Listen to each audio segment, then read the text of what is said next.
Ok, la question d'aujourd'hui c'est est-ce que Dieu est bon avec tout le monde ou Dieu est bon seulement avec une certaine classe de personnes.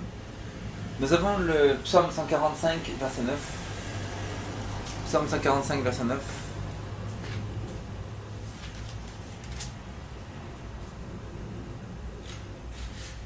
L'Éternel est bon envers tous et ses compassions s'étendent sur toutes ses œuvres. L'Éternel est bon envers tous et ses compassions s'étendent sur toutes ses œuvres. Mais nous avons dans Jérémie 13, 14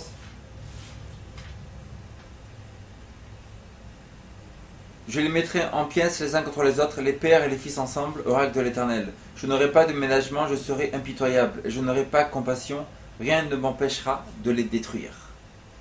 Quoi? Dieu dit qu'il rien n'empêchera de les détruire et n'aura pas compassion. D'un autre côté, Dieu il dit qu'il est bon envers tous. Comment ça se fait? C'est que bon, Dieu est bon envers tous, croyants, non croyants, mais il y a une limite que seulement Dieu.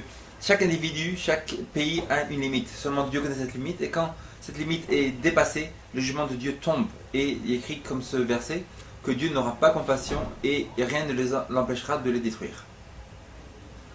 Les jugements sont tombés sur Babylone quand ça? Quand le roi Belshazzar a bu dans les coupes de Jérusalem, ils ont fait la fête de ça, donc c'est là qu'il y a écrit Mene Tekel Ufarsim, ton royaume est retiré de toi. Mais comment savoir quelle est cette limite? Personne ne sait. Un individu peut mentir, voler, mentir, être fier, faire du mal tous les jours et rien ne lui arrive. Jusqu'au jour où cette limite est dépassée et le jugement de Dieu tombe sur cette personne et Dieu dit rien ne m'empêchera de le détruire.